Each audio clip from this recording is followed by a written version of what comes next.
ফাটাফাটিকৰ Mike এইবাৰ মণিপুৰত নাৰকীয় ঘটনা মণিপুৰৰ ৰাজপথত এজাক নৰপিশাচ দুগৰাকীকৈ মহিলাক বিবস্ত কৰি নৰপিশাচৰ দলটোৰ পেৰেড এতিয়া গোটেই বিশ্বত তলবাৰ লগাইছে মণিপুৰৰ এই ঘটনাটোৱে আৰু সৰ্বত্ৰে দোষী শাস্তিৰ দাবী উঠিছে আহকচোন আমিও দোষী শাস্তিৰ দাবী জনাওঁ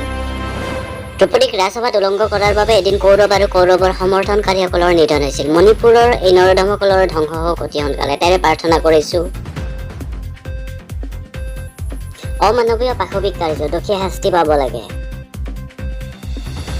ৰাষ্ট্ৰপতি শাসন দিব লাগে সোনকালে অমানৱিক নিৰ্যাতন দোষী শাস্তি পাব লাগে যিসকল লোকে ছোৱালীকেইগৰাকী উলংঘ কৰি ঘূৰাই লৈ ফুৰিছে তেওঁলোকক কঠোৰতকৈ কঠোৰ শাস্তি বিহিব লাগে ফাঁচি হ'ব লাগে ইমান ঘৃণনীয় কাম কৰিছে লজ্জাজনক আৰু দুৰ্ভাগ্যজনক আদিম যুগলৈ উভতি গৈছো ঠিক ডিজিটেল ইণ্ডিয়া ৰাষ্ট্ৰপতি শাসন দিব লাগে মণিপুৰত আৰু মণিপুৰৰ মুখ্যমন্ত্ৰীয়ে পদত্যাগ কৰক ৭৭ দিনৰ পিছত কুম্ভকৰ্ণই হাৰ পালে অন্তৰ পীড়াৰে ভৰি পৰিছে হেনো সেয়া তাকো উচ্চতম ন্যায়ালয় সক্ৰানি দিয়াৰ পিছতহে অতি শীঘ্ৰে মণিপুৰ ৰাজ্য চৰকাৰ ভংগ কৰি ৰাষ্ট্ৰপতি শাসন জাৰি কৰিব লাগে বেটি বচাও বেটি পঢ়াও শ্লোগান ক'ত গ'ল মহিলা সবলীকৰণ ক'ত গ'ল ডাবল ইঞ্জিন চৰকাৰ ক'ত গ'ল বিশ্বগুৰু মহাশয়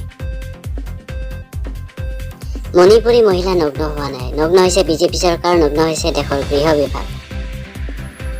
আমাৰ অসমৰ লেখীয়া ৰাতি ফুৰাবলৈ গ'লে হ'ল কি ইমান নাটক কৰিব লাগে